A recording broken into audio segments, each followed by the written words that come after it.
So I've got the summary of where we're at now in 19 years of this study we've been conducting, looking at alfalfa yield and persistence. All right, so we started this in 2007 with two objectives in mind. One was just to verify what yield and quality were coming off of production fields in Wisconsin, and we do use the first year after seeding as the basis of our first year, and to quantify how the stands decrease in productivity as the fields age.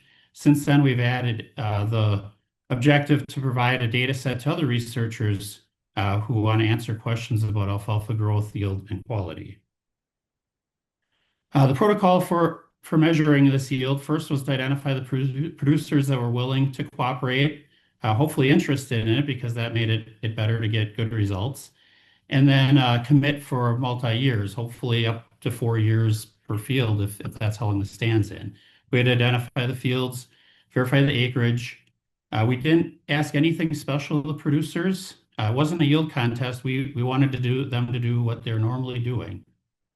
Along the way, we weighed all the forage from the fields at each cutting, took samples, and then collected and analyzed the data at the end of the year. So in these 19 years, we've had 144 different fields. It's been 360 harvests from those fields. They break down to 130 of them being spring seeded, so the majority, but some were late summer seeded as well.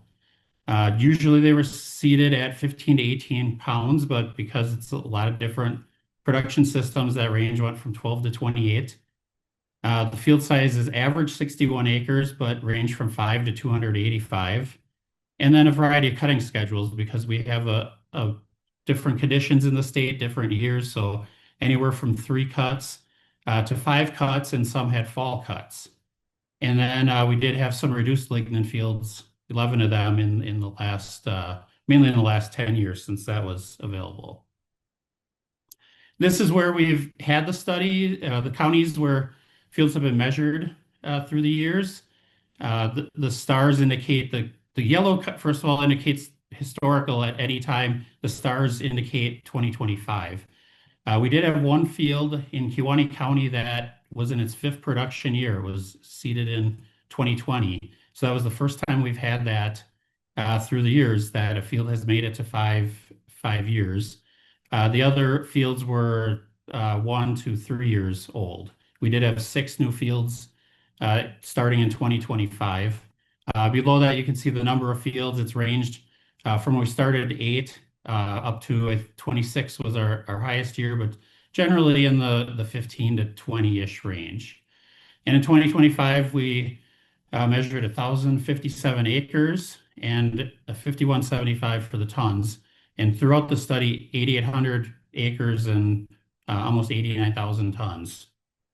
And that's dry matter tons. So getting into some of this here, first of all, I got the cutting dates. It's a lot going on this one, but on the top line, the red marks show the average, and the colors show what the long-term average was. So in each case, it's within about a day or two of the end of May, June, July, and August were the average. In black, it's 2025. So first 2 cuts were 2 days below that long-term average. The later cuts were 5 to 6 days below, and you can see the distribution of each cut below, and the yellow is where 2025 ranks. So each one was in the top 5 for cuts for this year. Way to the left side, in mid-May, that was 2012. Way to the right side in September, that was 2013. So some of those extreme years have really spread that season wide, I guess. Alfalfa dry matter at harvest is shown on this chart.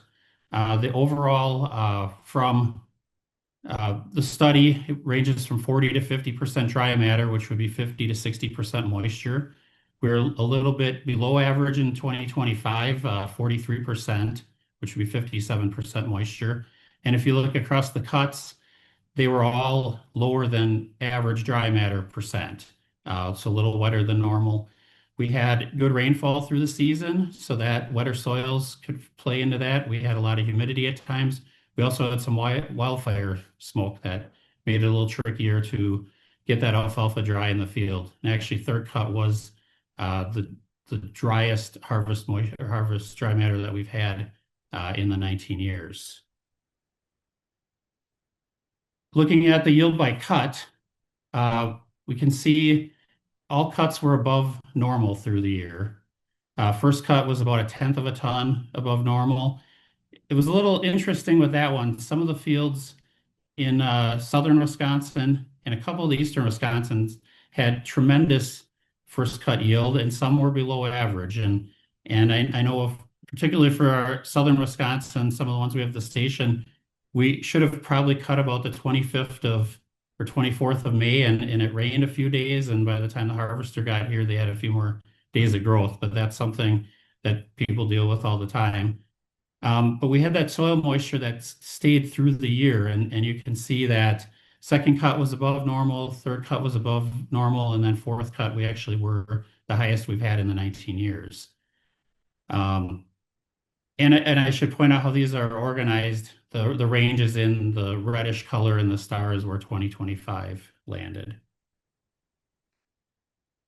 The yield overall, there's a lot going on in here. This is showing each year. First focus at the red bars. That's the average for each year. So when you look across at 2025, it was 5.19 ton. It was our highest yielding average year since we've been doing this study. And we actually followed two great years in a row because we had a previous high in 2024 at like 5.13. So the first time we tied two good years together, 4.45 is the long-term average for all the fields in the study, all 360.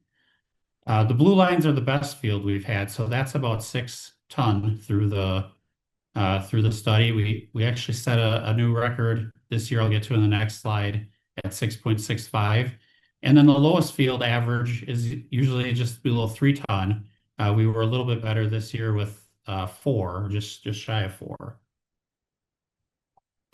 The yield distribution through the years is pretty normal distribution, right around that 4.5 or 4.4.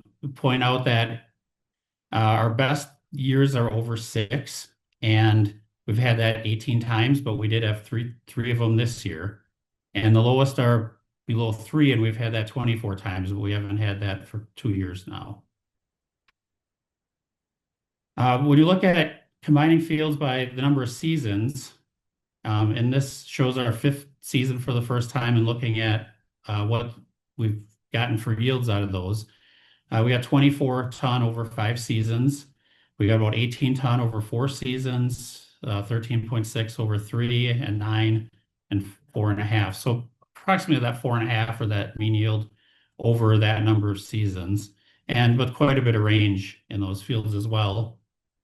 And then I've got one that just shows the top fields of each of those.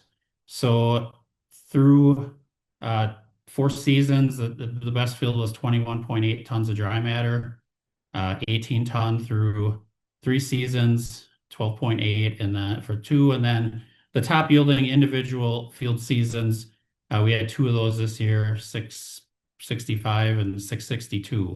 So the best we've been able to get is about that 6 2/3 ton of dry matter to the acre. Then moving into persistence, this is what we've had through the years. We haven't had as many 3-cut systems, but we get 46% of the yield in that first cut, and then it tails down to just over a quarter. And the other cuts, generally 4-cut systems were about 1/3 of the yield in the first cut, quarter in the second, and about 1/5 of the yield in the other cuts. And then it spreads out a little more over 5 cuts. I throw the 2025 data in there. Again, we didn't have any 3 or 5 cuts. We had a little bit less yield in first cut, mainly because we had more tail end season yield that it distributed a little better over the season.